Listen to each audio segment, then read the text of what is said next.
प्रभु रामचंद्र भगवान की जय। पवन सुत हनुमान की जय। ओम श्री राम जय राम जय जय राम। ओम श्री राम जय राम जय जय राम। ओम श्री राम जय राम जय जय राम। ओम श्री राम जय राम जय जय राम। ओम श्री राम जय राम जय जय राम। ओम श्री राम जय राम जय जय राम। ओम श्री राम जय राम जय जय राम। ओम श्री राम जय राम जय जय राम। ओम श्री राम जय राम जय जय राम। ओम श्री राम जय राम जय जय राम। ओम श्री राम जय राम जय जय राम। ओम श्री राम जय राम जय जय राम। ओम श्री राम जय राम जय जय राम। ओम श्री राम जय राम जय जय राम। ओम श्री राम जय राम जय जय राम। ओम श्री राम जय राम जय जय राम। ओम श्री राम जय राम जय जय राम। ओम श्री राम जय राम जय जय राम। ओम श्री राम जय राम जय जय राम। हरि विठ्ठल श्री ज्ञानदेव तुकाराम। प्रभु रामचंद्र भगवान की जय। पवन सुत हनुमान की जय। चरित रघुनाथस्य शतकोटि प्रविस्तरम् एकैकमक्षरपुषामापातकनाशनम् पूजन्ते राम रामेति मधुरा मधुराक्षरम् आरुह्य कविता शाखा वन्दे वाल्मीककोकिलम् मनोजवं मारुततुल्यवेगं जितेन्द्रियबुद्धिमता वरिष्ठं वातात्मजवानिरुतमुख्यं श्रीरामदूतं शरणं प्रपद्य। गुरुर्ब्रह्मा गुरुर्विष्णु गुरुर्देवो महेश्वरः गुरुः साक्षात् परब्रह्म तस्मै श्री गुरुभ्यो नमः। श्रोता वक्ता श्री रुक्मिणी पांडुरंगाय नमः। पुंडलिकावरदे हरि विठ्ठल श्री ज्ञानदेव तुकाराम। श्री गणेशाय नमः। श्री गणेशाय नमो। श्री सरस्वती नमो। श्री सीतारामचंद्राय नमो। श्री राम राम राम। पूर्व प्रसंगा प्रति दुतिका मागे मारुती आला शुकवना प्रति सीता सती वंदावया। पांडुरंगा करू प्रथम नमन दुसरे चरण संताच्या त्यांच्या कृपादाने कथेचा विस्तारू। बाबाजी सद्गुरु दास तुका जयांचे केलिया स्मरण सकळ विद्यांचे अधिकरण। तेच वंदू श्री चरण श्री गुरुचे ते नमस्कारोणी। आता मागच्या अध्यायाच्या ठिकाणी परमात्मा प्रभू रामरायाच्या अर्धांगिनीचा शोध मारुतराया करत आहेत आणि मारुतराया हे शोध करत असताना आणि रावण भवनामध्ये मारुतरायाचा प्रवेश झाला आणि त्यावेळेला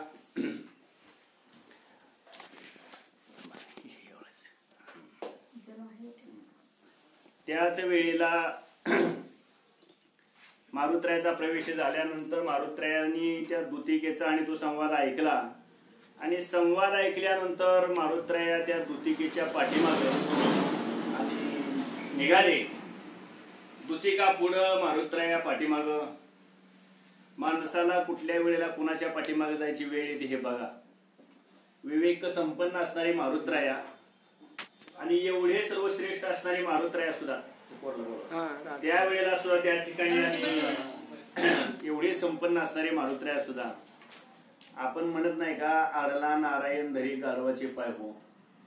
शहाण्या शहाण्या माणसाला सुद्धा नको त्याच्या पाठीमागे जावं लागतं आणि नको त्याचा ऐकण्याची पाळी त्यावेळेला येते। असं प्रसंग आपण आजवरती पाहिलेला आहे आणि असे प्रसंग त्या ठिकाणी येतात। मारुतरायासारखा एवढा विवेक संपन्न परंतु आपल्याला माहित नसल्यामुळं त्या दूतिकेच्या पावलावरती पावलं टाकत तिच्या पाठीमागे जायची पाळी मारुतरायावर आली। म्हणूनच समर्थ रामदास स्वामी म्हणतात बघा, वाट पुसल्या विना जाऊ नये, फळ वळखल्या विना खाऊ नये आणि पडली वस्तू घेऊ नये एकाएकी, असं समर्थ रामदास स्वामी म्हणतात. त्याप्रमाणे मारुत्रया एवढे श्रेष्ठ. आता ही राक्षसीन किती श्रेष्ठ त्यांच्या पुढे, कनिष्ठ आहे, पण तिच्या पाठीमागे मारुत्रया चालतात का, तर हिच्या पाठीमागे गेल्यानंतर आपल्याला नेमका पत्ता कळणार आहे. आणि म्हणून मारुत्रया तिच्या पावलावरती पावलं टाकत तिच्या पाठीमागे गेले. अशोकवनाच्या ठिकाणी मारुत्रया त्या ठिकाणी जाऊन पोहोचते झाले. इथपर्यंत आपला प्रवास झालेला आहे. आणि मग आपण काल मंदोदरीचं आख्यान या ठिकाणी श्रवण केलं. आणि पुन्हा मारुत्रयाचे या ठिकाणी मूळ पदावरती म्हणजे सिंहावलोकन की अशोकवनाच्या ठिकाणी मारुत्रया आलेले आहेत जानकीचा शोध घेण्यासाठी. तिथपासूनची असणारी आता जी काय पुढील कथा आहे ती आपण श्रवण करायची आहे असं हे वर्णन आहे. देखोनी अशोकवन हनुमान घाली लोटांगण करुण्या श्रीराम स्मरण सीता दर्शन करून घे. मारुत्रया अशोकवनाच्या ठिकाणी आल्यानंतर की मारुत्रयानं सीतेच्या दर्शन होण्याच्या अगोदर अशोकवनाचं दर्शन घेतलं. का अशोकवनाचं दर्शन घेतलं तर तेथील तृण आणि पाषाण तेही देव जाणावे असं आपल्या संप्रदायामध्ये सांगितलेलं आहे. पंढरपुरामध्ये प्रवेश करत असताना पंढरपूर पांडुरंगाचं दर्शन कधी व्हायचं त्यावेळेला होत्या, पण 20व्यापाशी गेल्यानंतर तिथनच दर्शनाला आपली सुरुवात होती. आणि तिथूनच आपल्याला तो कळस दिसतो. झळझळीत सोन सळा कळस दिसतो सोजवळा बरवे बरवे पंढरपूर विठोबा रायाचे नगर ही अनुभूती तिथं येते. आणि आपल्याला जणू काय प्रत्यक्ष परमात्माच भेटले चा आनंद जो आहे तो आनंद आपल्याला तिथंच सुरू होतो. मारुत्रया या ठिकाणी 400 कोस समुद्राचं उल्लंघन करून लंकेमध्ये नाना तऱ्हेच्या प्रकाराने सीतेचा शोध घेतला, मात्र सीतेचा शोध नाही. आणि आज अशोकवनामध्ये आले आणि अशोकवनामध्ये माझी सीता आहे ही मारुत्रयाला वाटलं म्हणून तिथंच दर्शन अगोदरच पहिल्या पायऱ्याला दर्शन घेतो आपण तेव्हा. एसटीतनं उतरल्या वारकरी पाया पडतात. विदर्भातनं आलेले मराठवाड्यातनं आलेले पंढरपूरचे वारकरी नव्हे एसटीच्याच पाया पडतात. एवढं त्यांना म्हणजे भाव ह्या वर्षीच त्या वर्षाला त्यांना दर्शन असतं. अलीकडे आपल्याला जवळ आहे पंढरी म्हणून आपण प्रत्येक एकादशीत जातो, पण त्यांना शक्य नाही. ही आषाढी ती आषाढी ठरलेली असते त्यांच्या वाऱ्या. त्याप्रमाणे मारुत्रया अशोकवनामध्ये गेल्यानंतर पहिलं अशोकवनाला लोटांगण घातलं. आणि लोटांगण घालून मारुत्रया काय करतात, भजन स्थिती कशाला म्हणतात ते नात राहायला तर सांगायचे असं दिसतंय. बघा पुढे मारुत्रया काय करू लागले आहे. साधावया सीता चिद्रत्न हनुमान क्षण एक धरी ध्यान देखुनी अशोकवन आपुले स्फुरण हनुमंत. सीताची रत्न साधावया आपणाला एक जे गोष्ट साध्य करून घ्यायची आहे, जी गोष्ट साध्य करून घ्यायची आणि साध्यापर्यंत जायचं आहे त्या वेळेला साध्यापर्यंत जात असताना साधना करावी लागते. आणि साधना काय सांगितली इथं, जानकीचा शोध करायचा आहे. जानकी हे साध्य आहे. आणि साधना काय आहे तर आपण निघालेलो आहेत ही साधन मार्गानं. या साधन मार्गाने जात असताना ज्या साध्यापर्यंत त्या साध्याचं ध्यान आवश्यक आहे त्याचं ध्यान आपल्याला अगोदर झालं पाहिजे. म्हणून मारुत्रयाने काय केलं तर लोटांगण अशोकवनाला घातलं आणि ध्यान करायला सुरुवात केली. कुणाचं ध्यान करायचं आहे आता सीतेचं ध्यान करायचंय. माझी माऊली मला दर्शन दे या ठिकाणी. म्हणून मारुत्रया अंतःकरणपूर्वक चित्ताच्या ठिकाणी सीतेचं स्वरूप आणत आहेत आणि तिचं ध्यान करू लागलेले आहेत. जैसा श्री रामाचा बाण तसे करोनी उड्डाण अशोकवनामध्ये जाण आला पुन्हा हनुमंत. अगदी मारुत्रया कसे आले म्हणून सांगितलं तर त्याला उपमा दिली. जैसा श्रीरामाचा बाण. श्रीरामाचा बाण कसा आहे, श्रीरामाच्या बाणाचं जाणं कसं आहे, धनुष्यातून एकदा निघाला की साध्य काय आहे तिथंच जात होती. म्हणून ती उपमा इथं दिली. जैसा श्रीरामाचा बाण. कैसा आपण म्हणतो की बाबा ते 3 चीजे निकलने पर वापस नाही आती. बाण धनुष्यातून, प्राण शरीरातून आणि शब्द तोंडातून. मागे येतो काही गेलेला, या 3 गोष्टी गेल्यानंतर परत येत नाही. पण त्यातलं वैशिष्ट्य काय आहे रामबाणाचं तर रामबाण म्हणजे कामच झालं म्हणून समजायचं. म्हणून म्हणतात ते औषधाला सुद्धा म्हणतात डॉक्टर रामबाण औषध आहे म्हणतात. हे औषध घेतलं की गुण आलाच म्हणून समजा. तसं हे रामबाण औषध आहे. मारुत्रयाचं उड्डाण कसं तर रामबाणासारखं सांगितलं. रामरायाचा बाण धनुष्यातून सुटला की ते कामच करतो, साध्यापर्यंत जाऊन पोहोचतो. तसं मारुत्रयानं जिथून उड्डाण केलं ते डायरेक्ट उड्डाण कुठं पडलं तर अशोकवनाच्या ठिकाणी पडलं. असं हे मारुत्रयाचं क्रम आहे. वृक्ष सफळ आणि सरळ वन देखोनी विशाळ काही हर्षाचा गोंधळ गोटी लाळ मिठक्या देत. मारुतरायाने बघितलं ते अशोकवनाच्या ठिकाणी असणारे ते वृक्ष बघितले, सदा सुफळीत. सदा सुफळीत म्हणजे कसं, तर ते हंगामी जो वृक्ष नाही ते त्याला ते फळ येणारे. आपल्या वृक्षांना हंगामी फळ येतात. सदा सुफळीत हा सदा शब्द ह्यातला महत्वाचा आहे ना, नाहीतर मग सदा शब्द घातला नसता. नाथरायणा काय सांगायचं आहे की आपले वृक्ष आहेत त्याला, म्हणजे आपल्या चैत्र महिन्यामध्येच आंब्याला म्हणजे आंबे येतात, आषाढ महिन्यामध्ये जांभळीला जांभळे येतात. ठराविक ऋतूमध्ये ठराविक फळं असतात. पण अशोकवनाच्या ठिकाणी असणारी जी फळं आहे ती सदा सुफळीत आहे. ती सदा सुफळीत असणारी फळं मारुतरायाने पाहिली. आणि मारुतरायाला पाहिल्यानंतर त्या फळाकडे बघितलं की मारुतरायाच्या जिभेला पाणी सुटलं. कोणाचं वेळ ते तुम्ही बघा, एखाद्या झाडाचं फळ बघितलं की एखादी वस्तू बघितली की आपल्याला तिच्याबद्दल मोह निर्माण होतो, आसक्ती निर्माण होते, ती खावीशी वाटते. तसं मारुतरायाने ते पाहिलं आणि पाहिल्यानंतर वाढणाऱ्याचा स्वभाव आहे मिठक्या देणं. मिठक्या देऊ लागला. हा, ह्याला बघितलं पाहिजे म्हणजे आता नुसतं बघून पोट भरत नसतं देवा, तर त्याची अनुभूती घेतली पाहिजे, चाखली पाहिजे. आणि म्हणून मारुतरायाने एक निश्चय केला, आता बघितलंय तुम्हाला पण पुन्हा बघू म्हणजे पुढे काय. मारुतराया पाहू लागले. दाट देखो निया झाडा उल्हासाला माकड, वृक्ष वृक्षी उडे तडतड नाचवी पुढा निज. मारुतरायाने जे बघितलं आणि बघितल्यानंतर कसं, आता शेवटी रामभक्त आहे. रामभक्ताचं कसं असतं, आपण पंढरपूरला गेलोय, सगळं दिसायला लागलंय, पंक्ती बसले त्या जेवण चालू ते सगळं चालू आहे. पण आपलं कसं असतं, जातीवंत वारकरी म्हणतात आधी दर्शन तर होती की, दर्शन झाल्यानंतर बाकीचं बघू म्हणतो. रामायणामध्ये दुसरं काय नाही, सगळं आपलंच सांगितलं हो.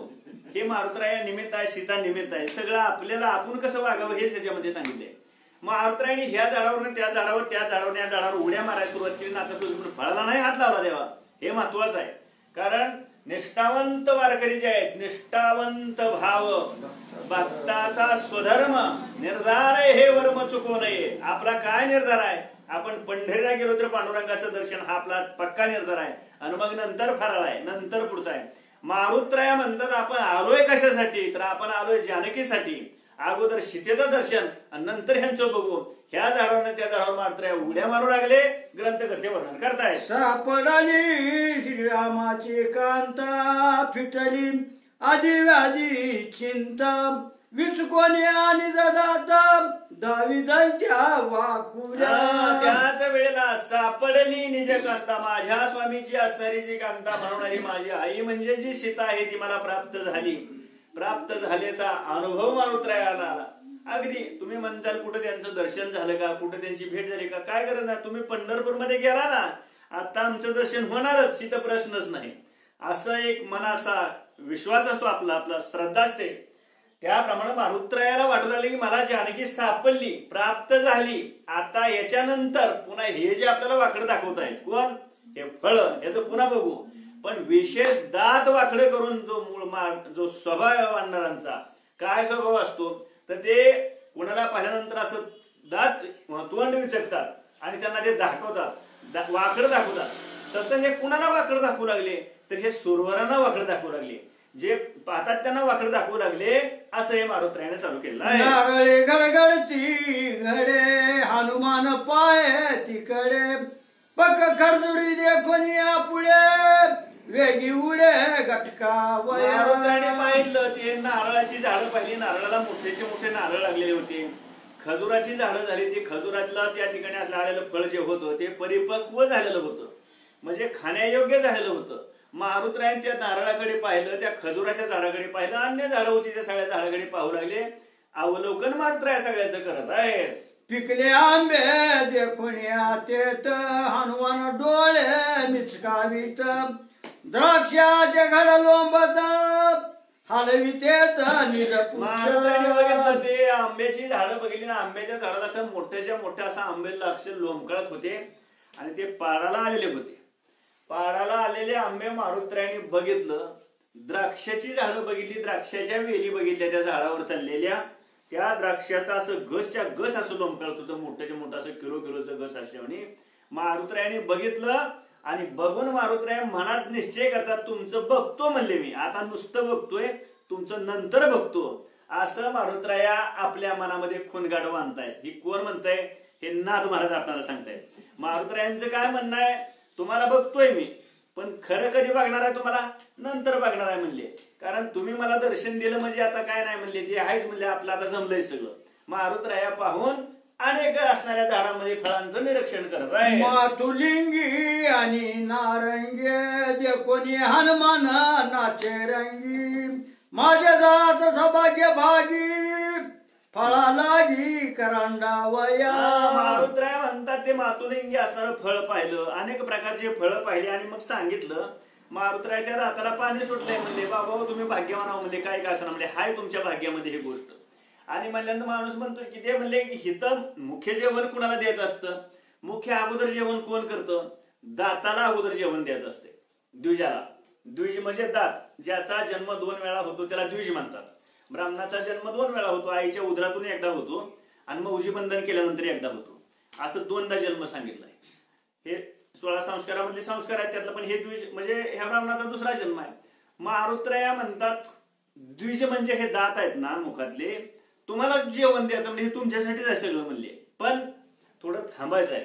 असं मारुतरायाने सगळं पाहून मनामध्ये आपल्या निश्चय करतायत की तुम्हाला बघायचं आहे, तुमच्यासाठीच मी आलोय, दुसरं काय नाही असं मारुतराय. पण मारुतरायाचा मुख्य हेतू कुठला आहे, जानकीची प्राप्ती हे मुख्य लक्ष आहे, हे पहिल्यांदा मुख्य लक्ष आहे आणि त्याच्याकडे संधान आहे मारुतरायाचं. मारुतराया पुढे जात आहेत. फणसे परिपक्व घनदाटे हनुमंते नके खुडिले काटे, पिकिली केळ्याच्या पणी बोटे निंबे आंबटे मीन नेघे. त्याच वेळेला एकंदरीत अशा तऱ्हेनं प्रत्यक्षात की तू आणते तर बरोबर आहे का, हा त्यावेळेला सांगितलं प्रत्यक्षात आहे बरोबर आहे. एकंदरीत म्हणजे अशा तऱ्हेनं ती काय करवंद फणस, त्याला त्या फणस आता फणस खायचं आहे म्हणजे फणस खात असताना कसं असतं, त्याला अडचण असते पहिल्यांदा, त्याच्या अगोदर ते काटे असतात, ते काटे बाजूला काढावे लागतात आणि काटे बाजूला काढल्यानंतर मग ते रसाळ गोमटे असणारे त्याच्यामधला रस गरम मग त्या ठिकाणी मिळतात. तशी जी पदार्थ आहे ती नुसती ऐकायची आहे, ती आपण आता ऐकून म्हणले बाबा आपल्याला काही फळांचं म्हणजे नावं सुद्धा माहित नाही, ती काहींची नावं माहित आहे ती पण फळ माहित नाही कसलं आहे ती, असं आहे. एकंदरीत मारुतराय त्या अशोकवनाच्या ठिकाणी सगळी फळं पाहू लागले आणि पाहून आपल्या मनामध्ये त्याचा निश्चय करतायत, असं हे वर्णन आहे. जांभुळे द्या कोणी कुळ कुळीते हनुमान विचकी दाताते, आवळे नशेवीच हाते कार्तिक व्रत व्रतधार्य. सांगितलं मारुतरायाने जांभळीचं झाड पाहिलं आणि जांभळीच्या झाडाची असणारी कुळकुळीत जांभळं एवढी शोभिवंत असतात. काय परमात्माचं म्हणजे हे बघा सगळं लागावं आहे, किती जांभळ मऊ असतं आणि किती त्याचा रंग कोणावणी म्हणलं तरी जांभळावणीच. बाया म्हणतात की जांभळ्या रंगाचं म्हणते, ती साडी असेल काय असेल त्याचा जांभळाचा रंग त्याला दिला जातो. जांभळ एवढं देखणं असतं दिसायला, एवढं शोभवंत असतं. काय परमात्म्याने त्याला कलर भरलाय बघा, ते खाल्ल्यावर जीभ दात सुद्धा असं रंगीत होतात मस्तपैकी आणि चांगलं असतं ते जांभळ. शुगर कमी करतं बरं का ते जांभळ, तुमच्यासारख्याने तर ते आवश्यक हवं, शुगर कमी करण्यासाठी ते चांगलं असतं. असं ते जांभळ मारुतरायाने पाहिलं आणि हे वानर हे फळं खातात म्हणून त्यांना शुगर होत नाही कधी. शुगर माणसाला होती, माणसं नीट वागत नाहीत ना. हे पशु पक्ष्यामध्ये बघा त्यांचं दात पडत नाहीत, त्यांचं डोळं जात नाही, त्यांना काय होत नाही कारण ते सगळं कच्चं आणि ती फळं खातात. आपण शिजवून खातो म्हणून आपले दात पडतात, आपली शुगर वाढते. मारुतराय कसं भोजन करतात, कसं जेवण करतात हे आपल्याला पुढच्या अध्यायात ऐकायचं आहे. आणि तसं जर जेवण आपण केलं तर आपल्याला कवाच आपण म्हातारं सुद्धा होणार नाही, असं वर्णन आहे याच्यामध्ये. नाथ बाबा हे सगळं सांगतायत आपल्याला. इथं सांगितलं मारुतरायाने ते जांभळ पाहिल्यानंतर आणखीन काय फळं पाहिली आणि ते फळं पाहून आपल्या मनाच्या ठिकाणी खुणगाट बांधली की आपल्याला हे सगळं अनुभवायचं आहे, आपल्याला सगळं हे घ्यायचं आहे, बघायचं आहे, ह्याचा रस आपल्याला चाखायचा आहे, असं मारुतरायाने निश्चय केलेला आहे. कोणी उंबरे टेंबरे बिबे धामने चारे बोरे पिकली करवंदे नागरे मिटक्या वानरे उंबर आहे ती, काय ती टेकर आहे ती, काय ती उंबराच्या मापाचेच आणखीन काय काय काय काय ती फळ आहे ती सगळी ढेकरे म्हणलंय ते असते ती फळं. त्याला कोणत्याला काय नाव आहे हे आपल्याला माहित नसतं तरी ती झाडाला ती फळं बघितली, ती बारकी बारकी बारकी लिंबोळ्यासारखी ह्याच्यासारखी ती डोळे असतात ना लहान, तशा प्रकारची ती फळं असतात. आणि ती सगळी फळाची झाडं तिथं, कुठल्याही फळाचं झाड तिथं आहे असं नाहीच आहे. अशोक वनामध्ये सगळ्या प्रकारची झाडं आहेत आणि सगळ्या प्रकारची झाडं सदा सुफळीत आहेत. त्याच्यामुळं झाड आहे फळ नाही अशी भानगड तिथं नाही. एकंदरीत अशी असणार बहरलेली सगळी ती फळं फुलं मारुतराया पाहत आहेत. तोरणे आळवे मवके गोटे वाळके काकड्या भरल्या पाटे मोहळे मधू देखोनी दाटी लाळ घोटी वानर. हे मारुतीने सगळं पाहिलं. हे नाथ महाराजांनी मांडलेला रुखवत आहे सगळं. हे नाथ महाराजांचं लाघव आहे सगळं. जे फळं आहेत आणि विशेष करून वानरला आवडणारी फळं आहेत ही. वानर हे बघितल्यानंतर पुढे जाणारच नाही अशी सगळी फळं आहेत ती. हे सगळे मारुतराया पाहू लागलेले आहेत आणि मारुतराया पाहून लाळ घोटतायत. जिभेला पाणी सुटतं नाही म्हणलं तरी जिभेला पाणी सुटल्याशिवाय राहत नाही. आणि मग त्याच्याबद्दल मारुतरायाने निश्चय केला की म्हणले ठीक आहे म्हणले बघूया घेऊया ह्याचा सुद्धा आस्वाद आपल्याला घ्यायचाच आहे. बरं फळं आली ती कशासाठी मुळात त्याचा जन्म कशासाठी असतो. फळाचा पाण्याचा जन्म कशासाठी असतो. तुम्हा आम्हाला संतुष्ट करायसाठी असतं. आपली तृप्ती करायसाठी त्यांचा जन्म आहे. माऊली म्हणतात बघा काय म्हणतात त्या ठिकाणी ते सांगतात की त्या ठिकाणी की केवळ त्रशिता लागी जगी त्रशिता लागी पाण्याचा उद्देश काय आहे जन्माला येणं याचा. पाणी जन्माला कशासाठी आलंय आपली ताण भागवासाठी की का त्रशिता लागी पाणी आरा येले असे जगी तैसे दुःखिताच्या शेल भागी जिने जायचे. म्हणजे पाणी जे जन्माला आलंय ना तुमच्या आमची ताण भागवायसाठी आलंय. मग प्यायचं नाही का आपण ते आपण पिलं पाहिजे ना पाणी. आपण पाणी पिलं पाहिजे तरच पाणी हे आपलं जीवन आहे. मारुतराय काय म्हणतात तुम्ही एवढं नटून थटून आलाय सगळे कोण फळं हीच फळ आहे ती. तुम्ही जांभळावते आंबायचं ही करवंडी येते ही कोण उंबर आहे ही सगळी आपण फळावं. आणि हे फळ कशाच हे फळ आहे ती. आणि हे फळ ह्यांचा हेतू काय मुळामध्ये तर दुसऱ्यांना आपलं जीवन समर्पण करायचं आहे.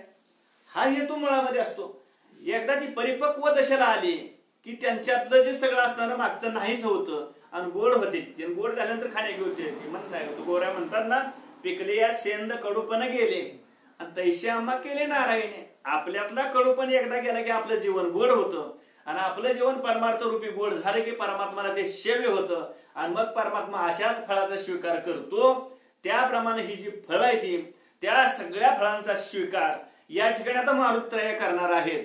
मारुतराय मनात निश्चय करतात किंवा तुम्ही एवढं जर त्या ठिकाणी नटून थटून नीटनेटक्यानं आलात जांभळं काळे भोर दिसू लागले आंबे पिवळे शुभ्र दिसू लागले सगळी निश्चय अशी काय बोरा असलेली काय जी झाडं दिसते ती अगदी परिपक्व दशेला आलेली ती फळं पाहिलेत. आणि पाहिल्यामुळे मारुतराय म्हणतात तुमचं चीज केल्याशिवाय मी राहणार नाही. मनात निश्चय केला आणि पुढे जाऊ लागले. भरले खरबूजांचे भारे जे कोण्या पिकली भोकरे उल्हास किजी पैवानरे पुच्छे पुढारे नाच. पिकली भोकरे भोकरे म्हणजे ती ही नसतं का ती एक बोधन आहे बोधनेनंतर ती एक शेलवट असतं. हे असे एक प्रकार असतात ती एकाच जातीच असतात ते आणि त्याच्यातलाच प्रकार एक भोकर आहे. ते असे वेगवेगळे प्रकार असतात. मग काय पिवळे असतात काय लाल असतात काय निळे असतात अशी ती फळं असतात आणि ती वानराला जास्त आवडतात. मारुतरायाने बघितलं लाळ घोटू लागले. मारुतराय म्हणले ठीक आहे असू द्या तुमचाही स्वीकार आपल्याला करायचा आहे याच्यातनं कुणाला सोडायचं नाही. आता इथं जी फळं आहेत ती फळं कुठली सोडायची नाही. अतिशय सुंदर फळाचं वर्णन या आपल्या चिंतामणी बाबांनी आपल्या या ग्रंथामध्ये घालून ठेवलेलं आहे ते सगळं. आणि आपल्याला वाटत होतं आपण पूर्वी सांगत असताना आपलं काहीतरी चुकतंय हे असं आहे का पण अगदी बघितलं मी एक दोन अध्याय त्यातले काढून तर अगदी ते तसंच आहे. फळं म्हणजे काय तर फळं म्हणजे तुम्ही आम्हीच आपल्यामधलं जे दोष नाहीसं झालं की आपलं जीवन परिपक्व होतं. आपल्यातला संसार वजा केला की आपण परमार्थिक होतो. परमार्थिक जागी देवाला ते आवडतं म्हणून देव त्या ठिकाणी त्यांचं ध्यान करतो. देव त्यांना त्या ठिकाणी आपलेसं करून घेतो. हा भाग आहे फळामधला दुसरं काय नाही याच्यापेक्षा. अशा अर्थानं ही फळं मारुतरायाने पाहिली अशोकवनातली सगळी फळं आणि काय हरकत नाही म्हणले अगदी परिपक्व दशेला आलेली ती ह्याचा स्वीकार केला पाहिजे. आणि म्हणून मारुतरायाने ते निश्चय केलेला आहे. देखोनी साकारेचे राशे हनुमान खाजवी दोन्ही कुशे कोण खारिया गुळाशी नावदेशी गटकाओ. सांगितलं ऊसाचा प्रकार आहे. ऊसाला बघितल्यानंतर वाटू लागले त्या ठिकाणी म्हणले बाबा ह्याच्यामध्ये साखर भरलेली आहे याच्यामध्ये गुळ आहे हे गोडी आहे आणि म्हणून हे शेवे आहे म्हणले हे घ्यायला काय हरकत नाही म्हणले. कोण नको म्हणतं. माणसं म्हणतात की बाबा दूध मिळालं साखर मिळाल्यानंतर काय नाही म्हणजे दुग्ध शर्करा योगच आहे की म्हणजे हा चांगला. त्याप्रमाणे इथं सगळ्याच प्रकारची फळं असल्यामुळे योग झालाय म्हणजे आता दोन चांगला म्हणून मारुतरायाने निश्चय केला. जे कोणी ऊस पेरणे वानरणाचे पैरंगणे रशे दे कोणी भरणी मांदणी पुच्छ घाली त्या माझ्या मारुत्राने सगळं बघितलं आणि बघितल्यानंतर मारुत्राला उल्हास झाला, आनंद झाला, फार त्यांना मोठं समाधान वाटू लागलं. चांगलं झालं म्हणले आपणाला इथं मेजवानी आहे असं वाटून मारुत्रायाने निश्चय केलेला आहे. त्या प्रक्षाळोनी निर्मळा जळे गुज सांगे पुच्या जवळे भेटलिया जनक बाळी वानर वंदनी मग कर.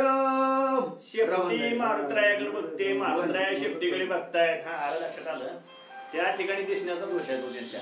त्या ठिकाणी ते बघितलं, शेपटीला जवळ घेतलं आणि कुणाबरोबर संवाद करतायत मारुत्राया. हा मारुत्राया संवाद त्या शेपटी बरोबर करतायत. आपण आपल्या मनाशी संवाद करतो, आपलाच वाद आपण असे आपण म्हणतो. त्याप्रमाणे जसा संवाद असतो तसा मारुत्रायाचा संवाद शेपटी उभा आहे. शेपटीला जवळ घेतलं, आपल्या हातामध्ये घेतलं, तिला कुरवाळलं आणि कुरवाळून त्या ठिकाणी बोलू लागले. आणि कुरवाळून म्हणून राहिले की म्हणले काय काळजी करू नको म्हणले, आपल्याला एकदा का म्हणले सीता मातोश्रीचं दर्शन झालं की काय हरकत नाही म्हणले, आपलं पुन्हा म्हणले ते सगळे व्यवस्थित कार्यक्रम आहेच आहे असं त्या ठिकाणी म्हणून राहिले. हे चालू आहे का एकंदरीत आहे, कमेंट आली तर चालू आहे समजायचं, कमेंट कोणाची आली असेल तर चालू आहे समजायचं. एकंदरीत अशा तऱ्हेने प्रत्यक्षात की मारुत्राया त्या असणाऱ्या म्हणजे याच्याशी म्हणजे त्या शेपटीशी म्हणजे आपल्या बुद्धीशी आपण मन आणि बुद्धी यांचा विचार आहे, मनोबुद्धीचा विचार आहे. या दोन्हीचं ऐक्य एकदा झालं की कुठलीही गोष्ट असाध्य गोष्ट साध्य करता येते. म्हणून म्हणतात त्या ठिकाणी जे मन आणि बुद्धीचे ऐक्यात अर्जुना समत्व चित्ताचे तेच सार जाणं योगाचे जे मन आणि बुद्धीचे ऐक्य आहे. मन बुद्धीचं ज्याचं ऐक्य आहे त्याला कुठल्याही गोष्टी सहज साध्य होतात असा विषय आहे. त्याप्रमाणे मारुत्राया आपल्या मनानं आपल्या बुद्धिरूपी शेपटीला बोलतात की हे म्हणले तू काय काळजी करू नको, आपल्याला एकदा सीतेची प्राप्ती झाली की आपण हे सगळं बघून घेऊया, आपण सगळं हे करूया असं मारुत्राया बोलत आहे. हनुमान पुष्याशी करे कांत सीतेशी पुष्वनी व्रतांत मग या फळाशी लावू हात तवरी शांत तो असावे. त्या ठिकाणी काय म्हणतात सर मारुत्राया बोलतायत त्या शेपटीला म्हणजे मन बोलतय बुद्धीला की हे थोडं शांत राहा म्हणले. आता आपण काय करू, आपण कुठल्या कामासाठी आलोय, आपण सीतेची प्राप्ती करून घ्यायसाठी आलोय का फळं खायसाठी आलोय. फळं खाणं हा भाग दुय्यम आहे, पोट भरण्यासाठी उदर भरणं नो हे जाणे जे यज्ञ कर्म ती दुय्यम स्थान आहे त्याला. पण अगोदर आपलं मुख्य काम काय आहे ज्याच्यासाठी आपण आलोय आधी ते करायचं आहे. आधी आपण जानकीची भेट घेऊ तोपर्यंत तू शांतीला धर म्हणते. कोणाला म्हणताय, शेपटीला म्हणताय. शेपटी म्हणजे बुद्धी, बुद्धीला मन बोलतय की तू शांत राहा, आपण जानकीची भेट घेऊ आणि मग ही जी दिसतं ना सगळं ह्याचा कार्यक्रम नंतर आपण राबू असं मारुत्राया बोलतायत. असा नाद महाराज आपल्याला सुचत आहेत. मनोबुद्धीचा विचार चाललेला आहे हा आणि असा मनोबुद्धीचा विचार ज्याचा चालतो तो साध्यापर्यंत जाऊन पोचतो. दुसऱ्याला विचारायचं नसती कुठली गोष्ट, आपण आपल्याला विचारायची. म्हणून मारुत्राया आपल्या बुद्धिरूपी शेपटीला बोलू लागले आहे. उड्डाण प्रकारावरी जाण हनुमान आपण वळंगाला. बरोबर आहे. त्या ठिकाणी अशा ठरवेला निश्चय बुद्धीनं साथ दिली. बुद्धीचं मनाचं शक्यतो जमतच नसतं, पण जे काय परमार्थामध्ये प्रवेश करतात त्यांचं दोन्हीचं ऐक्य होतं आणि त्यांचं ऐक्य झालं की ते साध्यापर्यंत पोहोचू शकतात. त्याप्रमाणे मारुत्रायाला बुद्धीनं त्या ठिकाणी सांगितलं किंवा शेपटी त्या दोघांचं ऐक्य झालं आणि ठीक आहे म्हणजे चला आपलं मुख्य काम आहे तेच काम करू, ह्याला वगैरे बसण्यात वेळ नाही. मारुत्रायाने त्या झाडावरनं पुढच्या झाडावर लगेच उड्डाण केलं आणि उड्डाण करून पुढे गेले. काय करतात ऐका. रावणाची श्रंगारवरी उपरा उपरी ओपरी हनुमान त्यावरी वळंगाला. अशा तऱ्हेनं असं म्हणतायत. या ठिकाणी आता हे मारुत्राया ज्या अशोकवनाच्या ठिकाणी आलेले आहेत आणि त्या अशोकवनाच्या ठिकाणी असणारं रावणाचं जे काय ठिकाण आहे त्या रावणाचं ठिकाण कसं आहे तर ती उपरा उपरी आणि तिथं आणलीच बघा. ही उपरा उपरी लय घोटाळा करते. उपरा उपरी म्हणलं की ती सगळं तिकडे त्या योगाकडे पळावं लागते हा आणि त्यातनं ते शोध घ्यायचा असतो. मारुत्राया हिथं आले आणि हिथं येऊन मारुत्रायाने काय केलं आता ते रावणाची जी श्रंगाराची जी खोली त्यातला भाग आहे तो त्या ठिकाणी पाहिलेला आहे, सगळं पाहिलेलं आहे, शोधून पाहिलेलं आहे, खाली वरी मध्ये जे काय असेल सगळं पाहिलेलं आहे. त्यात आता लई घुसायचं नाही आता आपल्याला. आणि पुढे मारुत्राया काय करतात आपण ऐकूया. त्यावरी बसवणे आपण अवलोकी अशोकवन नित्य वसंते शोभायमान सदा संपन्न फळ पुष्प. मारुत्राया बसलेत कशावर. राम भक्ताची पावर काय असते बघा. जे रावणाचं जे मुख्यालय आहे, जे रावणाचं जे मुख्यालय आहे, जे त्याचं जे काही मंदिर म्हणा, त्याला कशाला मंदिर म्हणायचं, त्याचं घर म्हणा, त्याच्यावरती जे काही हे मजले होते 1 2 3 4 5 6 7 त्याच्यावर जाऊन बसले. आता सगळंच पायदळी घालवली की वर बसणं म्हणजे काय, सगळं खाली घालवलं. अरे माझ्या स्वामीची कांता घेऊन आलाय तुझ्या कशात, त्याच्या शिरावर जाऊन बसले वरी.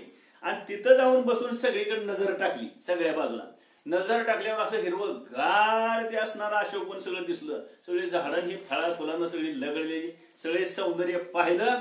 आणि पाहिल्यानंतर मारुतराय म्हणतात, बर आता काय सुरुवात कशी करायची. मारुतराय विचार करत आहे. अशोकवनाची आता नित्य नांदे वसंत, सर्व रक्ष सदा सफळित देखे हनुमंत स्वानंदे. मारुतरायने सगळं पाहिलं, सगळं वृक्ष सदा सुफळित म्हणून सांगितलंय. हे सगळं पाहिलं, बघितलं, सगळं ते अनुभवाला आलं, सगळं सांगितलं. ते वसंत आहे ना, वसंत मेन ते वसंत ऋतू असला तरच फळ राहते ती. वसंत ऋतू नसल्यावर झाडाला फळ येत नाही ती. म्हणून आधी ऋतू यावं लागतो. ऋतू म्हणजे काय माहिती आहे का प्रकार, सूर्याचा उदय कधी होतो, सूर्याच्या उदयाच्या आधी अरुणाचा उदय होतो. आधी अरुणाचा उदय होतो म्हणजे काय होतं, तांबडं फुटतं म्हणतो आपण.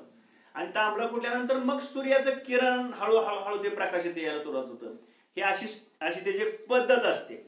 त्याप्रमाणे झाडाला फळं कधी येतात तर आधी वसंत ऋतूचं आगमन व्हावं लागतं.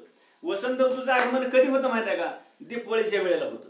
त्यावेळेला आले की मग मार्गशीर्ष महिन्यामध्ये आंब्याला मोहर, पेरूला मोहर, सगळ्या झाडाला ते सगळं ते वसंत ऋतू आधी येतो. मग हे सगळे मोहर फळं फुलं सगळे प्रफुल्लित होतात, सगळं ते प्राप्त होतं. पण त्याच्यासाठी आधी वसंत ऋतूच यावं लागतो.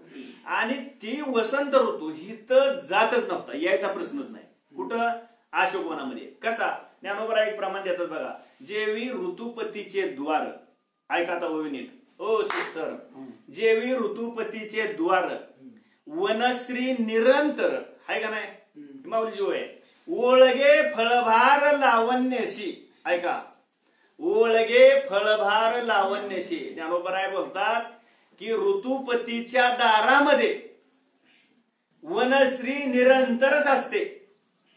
आणि फळभार लावण्यशी म्हणजे ती फळं नुसती अशी खिडकी फळं नसते, ती लावण्यशी. लावण्य म्हणजे अशी रूपवान फळं असतात की महाराज हातात घेतलं की मागे नाही टाकणार. आपण मागे घेताना कशी निवडून घेतो तसं नसतं ते घ्यायचं. हात लावलं की तिथं काय नाही म्हणले, ते प्राप्त झाले म्हणले. अशी फळं ओळघे फळभार लावण्य रूपानं अशी लगडलेली फळं त्या वसंत ऋतूमध्ये म्हणजे त्या काळामध्ये सदा सुफळीत असतात. मग हा वसंत ऋतू या अशोकवनामध्ये वस्ती करून होता. आता बोला काय करायची, वसंत ऋतू तिथं कायमस्वरूपी वस्ती करून होता. म्हणजे झाडाचा फळाचा फुलाचा बहर कधी संपतच नव्हता, अशी स्थिती त्या अशोकवनाची होती. असं मारुतरायांनी पाहिलंय. आणि नुसतं मारुतरायांनी पाहिलंय, नाथ बाबा त्याला साक्ष देत आहेत की असं आहे बाबा तिथं. हे मात्र नक्की असं वर्णन आहे. शाल कमाल तरू तमाळ सरळ शोभा ती विशाळ, वा कर्णिकारी पुष्प प्रबळ अशोके विशाळ विश्रांती. अशोके विशाळ विश्रांती अशी फळं. आणि ह्या फळारूपी झाडाच्या खाली जर विश्रांतीला एखादा साधक बसला तर त्या साधकाची दशा काय होते किंवा त्याची अवस्था काय होते, तर तिथं गेल्यानंतर वैराग्य प्राप्त होतो. वैराग्य कुणाला, साधकाला. आणि साधक त्या झाडाखाली जाऊन बसल्यानंतर वैराग्य प्राप्त होतो. त्याला काय वाटतं माहित आहे का, आरानुकेचे निकवडे बैसलिया उठो नावडे. तिथं बसल्यावर उठायला आवडत नाही, तिथं बसायलाच बरं वाटतं, तिथंच लोळायला बरं वाटतं, तिथंच विश्रांती घ्यायला बरी वाटते. अशी त्या झाडाची सावली असते, छाया असते. बैसलिया उठो नावडे वैराग्याशी दोन्ही वचडे देखली याचे. तिथं गेल्यानंतर बायका कोणाचा विसर पडतो, संसाराचा विसर पडतो. आणि विश्रांती आपल्याला प्राप्त झाल्याची अनुभूती त्या ठिकाणी येते. कुठं, त्या झाडाखाली जाऊन बसल्यावर. असलं वृक्ष, असलं ते वन, असली ती सुंदरता, असं ते फळानं भरलेलं सगळं ते वन. कशाला शेतीला काय म्हणजे कसं आहे बघा तिथलं वातावरण. आणि तिथं सीता राहते. सीता कुठे बी राहत नाही बरं का. सीता काय कुठे जंगलात राहते काय, जंगलात बिबट्या राहतो. सीता तिथं राहत नाही. सीता असेल जे ठिकाण आहे त्या ठिकाणी. म्हणून तर रावणानं तिची नियोजन राहण्याचं ते अशोकवन केलेलं आहे. अशा अशोकवनाला मारुतराय पाहतात. मारुतरायाने पाहिलं तर मारुतरायाला ते वसंत ऋतू दिसतात, झाडं सालासोपळीत दिसतात, हे मारुतराया सगळं पाहत आहेत. कपित्या बिल्वच्युत चंपा पिंचू मंदा निपशिशी पक आवळे साल फळी मधुक वृक्ष अनेक शोभते. सांगितलं तिथले वृक्ष आहेत आणि त्या वृक्षाची फळं, त्या फळातला अजून एक दुसरं सांगायचं राहिले. काय म्हणलं माहिती काय, सगळी ओवी जर नीट काढलेली नसली तर त्याची गंमत अशी आहे त्या ओवीची, बेगर आठवणीची फळं आहे ती. आपल्या फळाला आठवळ येते, आपल्या फळाला कातड आहे, टाकून द्यायचं, वरचं टाकून द्यायचं, आतलं टाकून द्यायचं. आता साधा आंबा जर आपण खायचं म्हणलं तर वरचं कातड काढून टाकावं लागतंय, पुन्हा बी त्यात गर असतो, पुन्हा त्याच्या खाली कोय असते, कोयीमध्ये पुन्हा बी असतो, मग ती कुठं आपण खातो ते टाकून देतो ना, त्यातलं पुन्हा त्या घरातलं सुद्धा केसर पुन्हा टाकावं लागतं, इतकं टाकून देत असतं. फळं साल मी अशी फळं आहेत की त्याला सालही नाही आणि त्याला कोयही नाही, अशी फळं आहेत सगळी. उदाहरणार्थ द्राक्षासारखं फळ सगळंच गटकावून खायचं आहे ना, अशा तऱ्हेची असणारी फळ आहेत. तुमच्यासारख्याला चालतंय बघा ते, हा काय विभू आपली दाताचं तिकडे अशी वनात जाऊन राहून म्हणणार काय मस्त आहे सगळं. अशी फळं त्या ठिकाणी आहेत, ते मारुतरायाने सगळी पाहिलेली आहेत. नाग चंपा ग उधाळा का मांदार कल्पतरू पारिजातक फणस पाटल नंदा नक टवटवीत शोभते. टवटवीत शोभते त्यांना देता का चष्मा तुमचा येत असलं तर त्यावेळेला सांगितलं प्रत्यक्षात अशा तऱ्हेनं मंदार काय पारिजातक, एवढं पारिजातक एकच ओळखीचं निघाले एवढ्या अख्या वगैरे, बाकीची सगळी फुलं आहेत ती. हा ही सगळं वृक्ष या वेली आहे, त्या वेलाला आलेलं सगळं बहर आहे, ती फुलं आहे, ती सगळं हे असं आहे एकंदरीत. आणि हे सगळं त्यांनी त्यावेळेला पाहिलेलं आहे आणि पाहिल्यानंतर मारुतराया आपल्या मनाच्या ठिकाणी त्याचा निश्चय ते करत आहेत. समजत आहे का? रजत वृक्ष कैलासगिरी रावणे प्रार्थोनी त्रिपुरारे सादर सुमन सुगंध भारी अशोक माजारी रजत वृक्ष.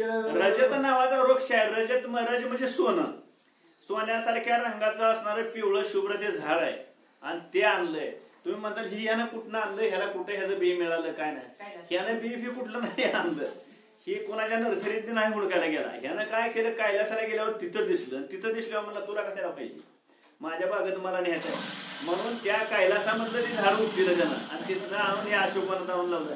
रावणाला दुसऱ्याकडे चांगलं असलेलं बरं वाटत नाही, ती तिथलं आपल्याला पाहिजे असा त्याचा हे होतो आणि त्यालाच रावण म्हणलेला. रावण म्हणजे दुसरा कोणी नाही, दुसऱ्याच्या घरची वस्तू आपल्या घरी असावी असं वाटणं ह्याचं नाव रावण आहे. अशा रावणानं ते रजत नावाचा वृक्ष अशोकवनामध्ये आणून लावलेला आहे. बांडोनी कुबेर नगरी सुमन वृक्ष नाना परे सुगंध माया अंबरी अशोक माजारी रावणाने. कुबेराच्या नगरामध्ये असताना ते वृक्ष होतं, ते तिथं तर कशाला, त्याला तर काय करायचं आहे म्हणजे, तुला कशाला पाहिजे म्हणले, मी राजा आहे मला पाहिजे ना ते सगळं.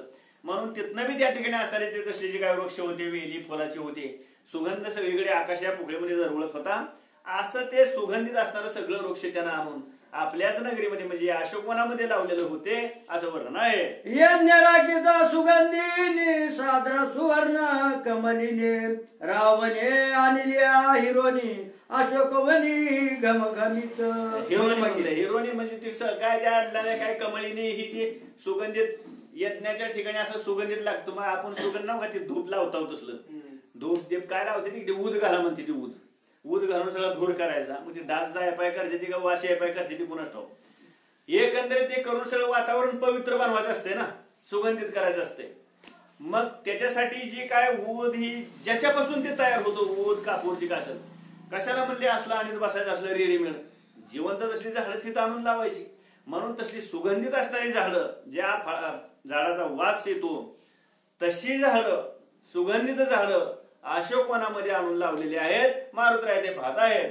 सुवर्ण रजत वृक्ष मिळाली पुष्पे सुगंध पांढरी पिवळे फळे स्वादिष्ट चवी आगळी बिजरात नवळी त्या माझे. सांगितलं सुगंधित असणारी ते वृक्ष आहेत, फुलं आहेत, फळं आहेत, सुगंधित सुवासिक असणाऱ्या सगळ्या प्रकारच्या 18 भार वनस्पती जसं म्हणलंय ना, त्या सगळ्या वनस्पती अशोकवनामध्ये काही नाही असं नाही, तिथं सगळं काही आहे. आणि ते सगळं रावणानं म्हणजे असं कुठनं बी त्या ठिकाणी जिथं जाईल तिथनं त्याला नादच होता असलं घेऊन यायचं. कुठं जाईल तिथनं काहीतरी घेऊन येणार, रिकाम्या हाताने येणार नाही कधी, नाहीतर मार खाऊन तर येणार. असं ह्या रावणाचा एकंदरीत कार्यक्रम होता, असं त्याचं वर्णन आहे. त्या बिजापासून पुढाती नव्या वृक्षाची उत्पत्ती, एक वेळ फळे येती मग शोभती नुसतीचे. बघितलं का आता हे कसलं आहे ती, काय फळं अशी आहेत ती की त्या एकदा जर ती फळ झाड तिथं आणून लावलेलं आहे, त्या झाडाला पुन्हा बी येत नाही आणि ती दुसऱ्याला द्यायला येत नाही. ती तेवढंच. हा, माऊलीने एक असं म्हणलंय बघा की काय, वेळू झाडे एकदाच जन्माला येतात, हा, पुन्हा ते जन्मत नाही. ते आता ओवी नाही माझी पाठ सगळी, ती आहे ना वेद्यामध्ये वर्णन आहे. ते सांगितलं एकच वेळू झाडे वांझे जैशी, अशी ओवी. एकच वेळे वेळू झाडे वांझे जैशी, वांझ आहे ती म्हणले. ती त्याला पुन्हा काय येत नाही म्हणले, ती झालं तेवढं झालं म्हणले. मग त्याचं त्या ठिकाणी विस्तार म्हणजे मग रावणाच्या हित आहे म्हणजे दुसरीकडे ते नाहीच, दुसरीकडे नसणारच. आणि दुसरीकडे असल्यावर हित आणून लावतोय, तिथं कशाला पुन्हा ठेवतोय ती. अशी ही सगळी असणारी फळं तिथं आहेत, असं त्याचं वर्णन आहे. आशिया वृक्षाची जाती अशोकवने नेनो किते, शोभा स्वय शोभती उडे मारुती त्या माझे. मारुतराय त्याच्यामध्ये उड्डाण करून सगळं बघू लागले, कोणीकडे काय आपल्याला माहिती पडलं पाहिजे ना, सगळं माहिती झालं पाहिजे. वारकरी काय गपची बसते ती काय, वारकरी कुठे गेल्यानंतर बघितलं का दिंडी सोहळ्यामध्ये सगळं पाठ खंडून येते, इकडे जा तिकडे जा. माऊली सोहळ्यामध्ये नीट चालत नाही. शेतकऱ्या चिंगणापूरला जा, जेजुरीच्या त्या गडावर जा, तिकडे त्या वाल्याला जा, ते सज्जनगडावर जा, सगळीकडे वाटेने फिरते ती सगळी. त्यालाच वारकरी म्हणलंय. मारुतराय शेतीच्या शोधाला गेले, सगळं पाठ पालतं घातलं सगळं हे उडकुने, इकडं तिकडं कोणीकडे माहिती करून घेतली मारुतरायने आधी सगळी. असं एकंदरीत त्याचा भाव आहे. वृक्ष शोभा देखील आवारी मन मूर्छित त्या माझरे, दृष्टे जावने उसरे बाहेरे सुगंध हरी ग्रहणाते. माणसाने ते बघितलं की पुन्हा डोळ्याला दुसरं काय आवडत नाही.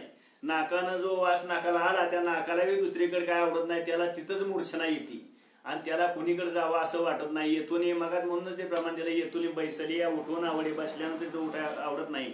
आणि म्हणून तिथं श्रांत होण्यासाठीच माणसं येतात, तिथं विश्रांती जीवाला मिळते, तिथं समाधान मिळतं. अशा तऱ्हेचं ते अशोकवन आहे, असं त्याचं वर्णन आहे. आशिया वृक्षी जाण गदा पाणी वीर दारुण, राक्षस ठेवे रक्षण पाय कोण तयाकडे.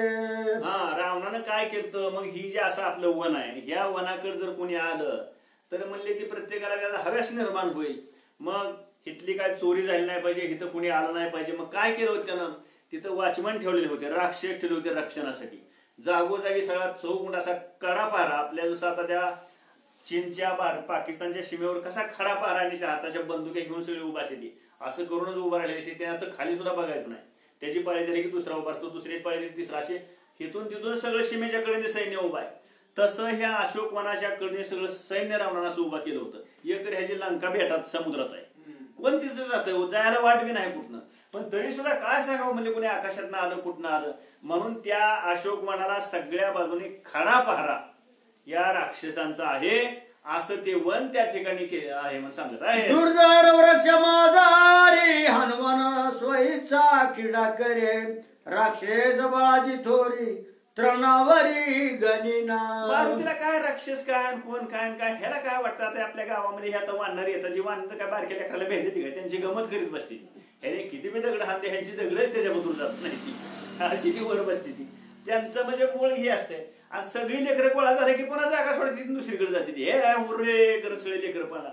तसं मारुतरायाने सगळं राक्षस सैन्य कडे असं शस्त्रास्त्र घेऊन सगळी उभा होती. मारुतराय बैठले, पण ग्रंथकर्ते म्हणतात त्रणासमा काय नाही, त्याच्याकडे बघायची सुद्धा तयार नाही म्हणले. हे सांड केली मारुतरायाने त्याची. हे असली काय म्हणणार आपल्याला काय की रुकड खिशात आहे, खिशात सुद्धा नाही ती म्हणले, ही घ्यायच्याच लायकीची नाही ती. मारुतरायाने ते पाहिलं, मारुतराय पुढे निघाले. अशोकवनी देऊळ रावण कर्याती विशाळ, सहस्र स्तंभाचे प्रबळ रत्न प्रवाळे मेखळा. रावण तसा हुशार आहे हो. रावणानं तिथे एक देऊळ बांधलं होतं म्हणले, मंदिर बांधलंय त्या अशोकवनामध्ये. मोठं मंदिर आहे म्हणले, किती मोठं, 1000 खांब. एक मदुराईचं मंदिर आहे तसं. मदुराईच्या मंदिराला नाही तर 1200 खांबायचं. मग तसलं एक मोठं मंदिर बांधलेलं होतं म्हणले. असं ते मोठं बांधलेलं मंदिर आणि ते अशोकवनामध्ये होतं. आणि ते कुणाचं होतं, त्यात मूर्ती कुणाची बसवली होती ऐकू आपण पुढं. पाच पाचुका माणिक्य वारी हिरे मुक्त पळे हरो हरे, कळस लखलखिती अंबरी तयावरी पताका. सांगितलं म्हणजे ते मंदिर मोठं होतं, ते पाचूचं माणिक मोती त्या सगळ्या खांबाला, ते 1000 खांब जे होतं का ते खांब म्हणजे असलं दगडी खांब नव्हतं आपल्या खांबावनी. देवा तिथली घरं सप्तकोटी घरे कांचनाची असं म्हणून वर्णन आहे. मग त्याची घरं सोन्याची, त्याचं देऊळ काही इथंच असेल होय. असं ते मंदिर बांधलेलं होतं. त्या मंदिराच्या वर असं 5 कळस होतं, म्हणजे उंच ज्या उंच कळस होतं, म्हणजे गगनचुंबी आकाशाचं चुंबन घ्यायला निघालेले असे उंच कळस होते. आणि ते खांब तसले त्याला माणिक मोती पाचू सगळे लावलेले होते असं त्या ठिकाणी सांगितलेलं आहे. सुवर्ण वेदिका दोई बाई रत्ने जडली त्या माझे पाये. ओठांगणे ठाये ठाये दिशे भुई प्रतिबिंब. त्यावेळेला बघितलं म्हणजे रत्न ठाई ठाई अशी रत्न लावली. आपल्याला एक रत्न मिळत नाही साधं, तिथं सगळी रत्न अशी त्या खांबाला लावलेली होती, भिंतीला लावलेली होती, सगळ्या मंदिराला लावलेली होती. आणि तुम्ही जर त्याला बघायला गेलो की तुमचं तोंड त्यात दिसत होतं, त्याच्यामुळे तुम्हाला ती खांबच दिसणार नाही. तुम्ही ती खांब बघायला गेले की तुमचं तोंड तुम्हाला दिसणार, तुम्ही तिथनच माघारी येणार. असं त्या मंदिराची शोभा आहे. असं एकंदरीत सगळे भिंग वगैरे. इथं आपलं ते आहे की आपल्या पंढरपूरच्या अलीकडे एक मंदिर नाही का तिथं जलाराम बाबा. जलाराम बाबाच्या मंदिराला सगळं ते हिंग बसवले ते काचा बसून सगळे मंदिर असं बसवलेलं आहे. काय किती असं हात लावला तर मी काय सगळं काचच असते, मौसूद असते, सगळं आपलाच हात दिसतंय, आपलं तोंड त्यात दिसतंय. त्याच्यामुळे माणसं आश्चर्य करतात. अशा प्रकारचं असणारं मंदिर आणि त्या अशोकवनामध्ये रावणानं एक बांधलेलं होतं. नंदनवन चैत्रवन त्याहुनी विशेष वायमान आनंद वनेशी समान कैलास भुवन नंदवन आनंदवन अमरावती अशी काय किती जरी स्वर्गातली ह्याच्यातली कुठली जरी वर्णनं केली तरी अशोकवनाची बरोबरी कोणच करू शकत नाही. असलं वन हे रावणाचं होतं. वनद्वारी प्रसादद्वारी राक्षस सावधान शस्त्रे वाराया वाया वाटण आहे भीतरी सुरासुरी दुर्धर. त्या मंदिराच्या ठिकाणी बी राखण. मग आता मंदिराला बी राखण म्हणून पाया बी पडायला जाऊ देतो का नाही कोणाला कोणाला. काय नाही ह्याच्या एकट्यासाठीच केलंय ते. तिथं बी राखणदार होते म्हणले. राक्षस मोठी मोठी बसलेली होती, अशी बसलेली शस्त्रधारी राक्षस, ज्याचं नाव काढल्यानंतर सुद्धा माणसाला धाक निर्माण व्हावा. आणि दुसरं सांगितलंय वाऱ्याला पण यायला भाग नव्हता म्हणजे. वाऱ्याला सुद्धा यायचं झालं तर विचारून यावं लागत होतं. मग इतका कडेकोट बंदोबस्त याच्यातून आपण जाणून घ्या ह्याचं किती चालतंय बघा ह्या रावणाचं. म्हणजे एवढी त्याच्या धाकात सगळी होती पंचमहाभूत सुद्धा. असं ह्या रावणाच्या अशोकवनाचं वर्णन या ठिकाणी केलं आहे. बोट दाखविता हात तोडी डोळा दाखवल्या डोळा फोडी दुर्धर राक्षस परवडी कडो विकडी वन राखत. सांगितलं आपण म्हणतो की ही आपल्या सगळ्या व्यवहारातले म्हणेत ना. कोणी तुझ्याकडे बोट केला असलं तर त्याचं बोट हात काढीन म्हणणार, कोणी तुझ्याकडे वाकड्या नजरेनं बघितलं असेल त्याचा डोळा काढीन म्हणणार. तसं त्या मंदिराकडे जर कोणी बघितलं का आता मंदिर बांधलंय कशाला, त्या मंदिराकडे जर कोणी बघितलं तर त्याचं डोळं काढत होते म्हणजे ते कोण रावणाचे दूत. कोणी जर त्या खांबाला हात पेत लावला तर हात खाट करणं काढून टाकायचा म्हणजे त्याचा. इतका धाक दरारा या रावणाच्या वॉचमॅन म्हणजे ते द्वारपाळ तिथले रक्षक त्यांचा होता. मग रावणाचा किती असेल बोला. असं ते मंदिर अशोकवनामध्ये होतं. लंके प्रति आड सागर पुढे दुर्गाती दुर्धर त्या माझे रावण मंदिर अति दुस्तर प्रवेश. सांगितलं लंका म्हणजे मुळामध्ये असणारी समुद्रामध्ये सगळ्या बाजूनी पाणी, वाट कुठनच नाही. पुन्हा त्या लंकेच्या ठिकाणी असणारा त्या लंकेला एक दुर्गड म्हणजे असं किल्ला कसा असतो किल्ल्यासारखी तटबंदी, त्याच्या बाजूने एक खंदक, ती खंदक बी खोल असतो. त्या खंदकाला ओलांडून त्या कटावर त्या दगडावर जाता येत नसतं, असं ते चढताच येत नाही, असं सफाई केलेलं असतं सगळं मऊ. आणि त्याच्यामध्ये त्या खंदकामध्ये आम्ही त्यात मगरी सोडलेले असते त्या पाण्यात, त्याच्यामुळं कोण जाऊ शकत नाही. असं दुर्धर. त्यातनं पुन्हा ह्याचं ते मंदिर आणि पुन्हा त्या मंदिर, पुन्हा त्यात ते अशोकवन, पुन्हा त्याला ते रक्षण. कसं काय जाणार सांगा, कोण तिथं जाऊ शकणार नाही. असं ते दुर्धर आहे म्हणून सांगितलेलं आहे. माझी श्रीयाचे भुवन अतिशेषी दुर्गम गमन त्याच्या माझे अशोक भुवन दुर्गम गमन सुरासुरा. त्या ठिकाणी असणारं ते रावणाचं मंदिर, रावणाच्या मंदिरामध्ये असणारं म्हणजे त्या स्त्रियांचं महाल सगळं बांधलेलं. त्याच्या ज्या स्त्रिया होत्या त्याला काही एक स्त्री होती होय, त्याला 80,000 स्त्रिया असं त्याचं वर्णन आहे. अशा त्या स्त्रियांची मंदिरं होती सगळी बांधलेली घरं. आणि त्याच्यामध्ये असणारं पुन्हा हे रावणाचं हे अशोकवन, त्या अशोकवनामध्ये असणारं पुन्हा हे मंदिर. असं आता तळ जसा तळ महितळ पाताळ म्हणल्यासारखं हे सगळं असं बंदोबस्त होता. असं त्याचं वर्णन करत आहेत. दुर्गमेरी गवय हनुमंत अति दक्ष आणि समर्थ हे मरजत वृक्षात निशंक क्रीडत ते ऐका. मारुतरायाला काय त्याचे किती दुर्धर असायचे असो, त्याला काय राखण असायचे असो, मारुतराय एक तर मुळात कुणाला दिसले नाहीत. सूक्ष्म रूप धारण करून तिथे गेलेले होते आणि जरी दिसले मारुतराय काय कुणाला घेणत नाहीत. मारुतरायाला काही नाही, कसल्याही प्रकारचं भय नाही. रामदूत आहे तो, काही भीती नाही. मग ते मारुतराया कसे क्रीडत म्हणजे कसे खेळत होते त्या वनामध्ये त्याचं वर्णन सांगू लागले. आसो हा वन विचार सीता दर्शनी अति सादर सन्मुख चालेला वानर धरोनी सूत्र लक्ष्याचे. त्याच वेळेला धरोनी सूत्र लक्ष्याचे, आपलं जे लक्ष आहे त्या लक्ष्याचं सूत्र म्हणजे तो धागा आणि लक्ष काय सीता. त्या सीतेची प्राप्ती करून घ्यायची असल्यामुळे जे बाकीचं जे आहे हे सगळं बाजूला सारलं. ते बाकीच्याला बघायचंच नाही काय हाय कसला आहे कोण भुगतय काय करतंय त्याचा विचारच मारुतरायाकडे नाही. मारुतरायाचं अनुसंधान फक्त सीता ही आहे असे मारुतराया निघालेले आहेत. वरी वरी सीता दिशे समळ अंतरे राम ध्याने निर्मळ भाये अति चिंते व्याकुळ अंतरी निश्चळ चिन्मय राम. त्याच वेळेला सांगितलं. मग आता या ठिकाणी असणारे महाराज या सीतेचं वर्णन करत असताना तिचं वर्णन करत आहेत की सीता प्रत्यक्षात पाहिली असता कशी आहे. तर सीता हे वर्ण बाह्य रूप जर तिचं बघितलं तर निव्वळ साधी मलिन वस्त्र झालेलं आहे, सगळं हे झालेलं आहे. कुठल्याही प्रकारचं भोग उपचार तिच्याकडे नाहीत. काय म्हणजे केस वगैरे असं काही कुठलाही उपचार नाही. अशी बाह्य बघितलं तर मलिन आहे.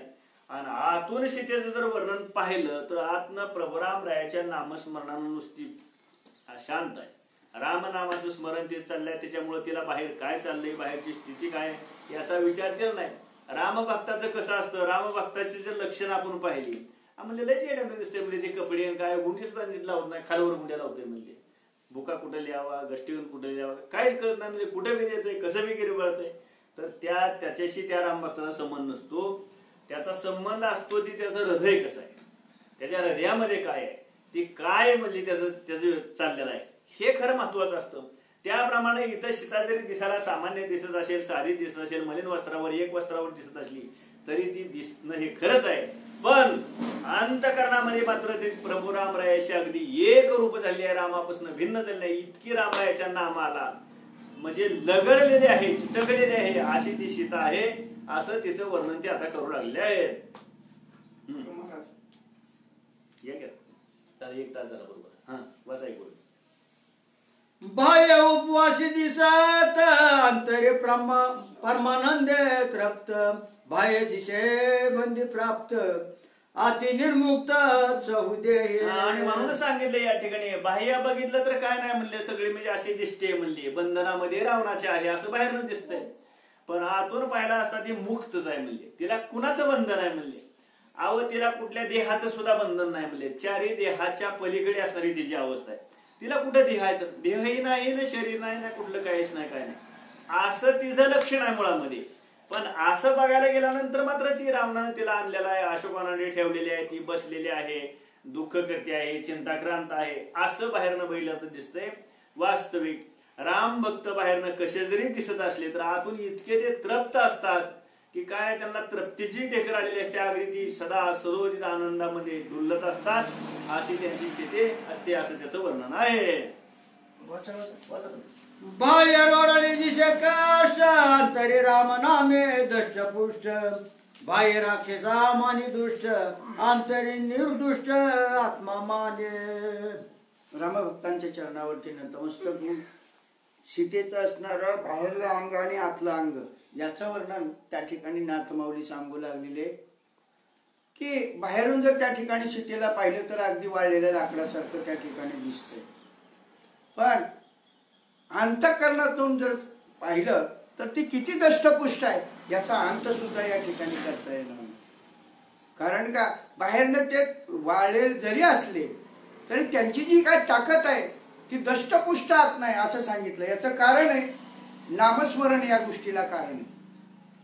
सदोदित अखंडित असणारी ती सीता नामस्मरणामध्ये तल्लीन आहे, रंगून त्या असणाऱ्या रामनामामध्ये गेलेली आहे. आणि जे रामनाम मुखाने घेतात दिसायला लुकडे असले तर ते शरीरानं दष्टपुष्ट असतात. असं त्या ठिकाणी बोलू लागलेले आहे. बाह्य रामे दिशे युक्त अंतरी श्रीरामाने नित्ययुक्त बाह्य दिशे दुःखाभिभूत अंतरी सदोदित स्वानंदे. बाहेरल्या बाजूने या ठिकाणी वर्णन केलं सीतेचं तर अत्यंत अशा प्रकारची दुःखी त्या ठिकाणी दिसू लागलेली आहे. पण वास्तविक पाहता ज्याच्या मुखाच्या ठिकाणी नामस्मरण असतं अखंड चिंतन रामनामाचं चाललेलं आहे असा बाहेरनं जरी दुःखी दिसला तरी आतून मात्र काय असतो त्याच्यात स्वानंद असतो. आनंद आहे. त्या आनंदाची गणना त्या ठिकाणी पुन्हा करता येत नाही. इतका स्वानंद आनंद तर आपल्याला आपण सहज त्या ठिकाणी एखाद्याला जर विचारलं काय हो कसं काय चाललंय काय नाही सगळं आमचं आनंदित चाललंय पण हे बाहेरल्या बाजूचा आपला आनंद आहे. आणि जे नामस्मरण करतात ज्याच्या मुखाच्या ठिकाणी अखंड नामस्मरण आहे त्याच्या अंतकरणात काय असतं तर स्वानंद असतो. म्हणजे तो आनंद कधी त्या ठिकाणी लोप पाहू शकत नाही. ते अंतरी समाधान आणि त्यांच्या त्या ठिकाणी असतं अखंड शांती त्यांच्या जवळ असते.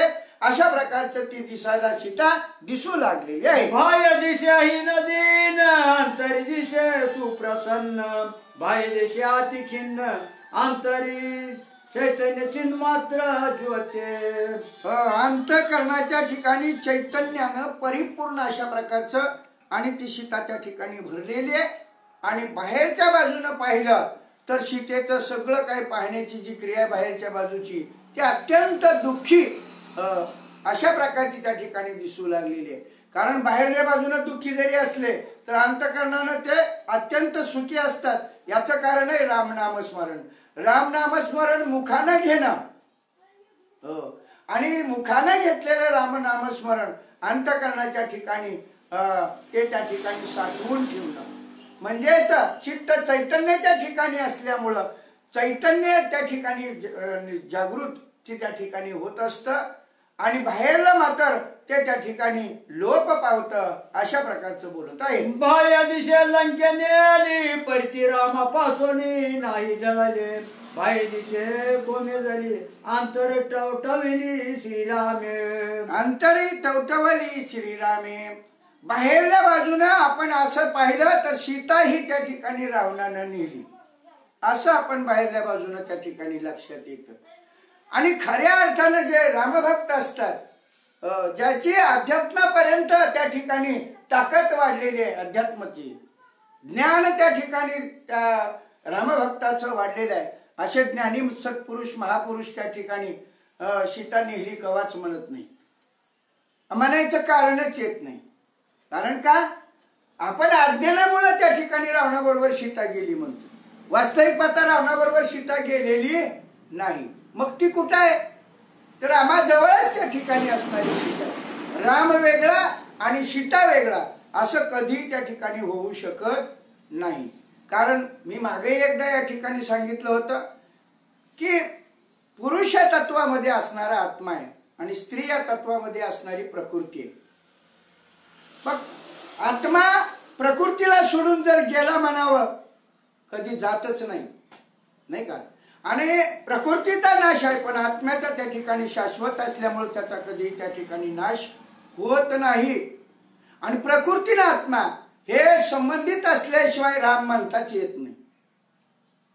प्रकृती चांगल्या प्रकारची असेल चांगल्या प्रकारची याचा अर्थ असं पडले वळण इंद्रिया सकळा भाव तो निराळा नाही तुझा. त्या इंद्रियांनी त्या सर्व अवयवांनी जर आपण राम म्हणायला सुरुवात केली तर आतमध्ये कोण आहे तो रामच त्या ठिकाणी. तसं सीता अखंडित त्या ठिकाणी राम नामस्मरण करते. म्हणून सीता वेगळा राम नाही आणि राम वेगळं ही त्या ठिकाणी सीता पण त्या ठिकाणी नाही. मग लक्ष्मण वेगळा आहे का लक्ष्मण बी त्या ठिकाणी वेगळा नाही. कारण का जो या ठिकाणी रामनाम स्मरण करतोय त्याचं जे लक्ष असतं ते लक्ष अनुसंधान जे असतं ते अनुसंधान त्या ठिकाणी रामनामाला सोडून जात नाही. अखंडित ज्याच्या मुखाच्या ठिकाणी राम नाम आहे त्याच्या मुखातनं अनुसंधान कधी त्या ठिकाणी बाजूला जात नाही. अनुसंधान याचाच अर्थ तो असणारा लक्ष्मण आहे नाही का. म्हणून ही त्रिपुटी त्या ठिकाणी एक झालेली आहे आणि त्रिपुटी एक करण्याचा अधिकार कुणाचा आहे तर त्या असणारे हनुमंताचा आहे. ही त्रिपुटी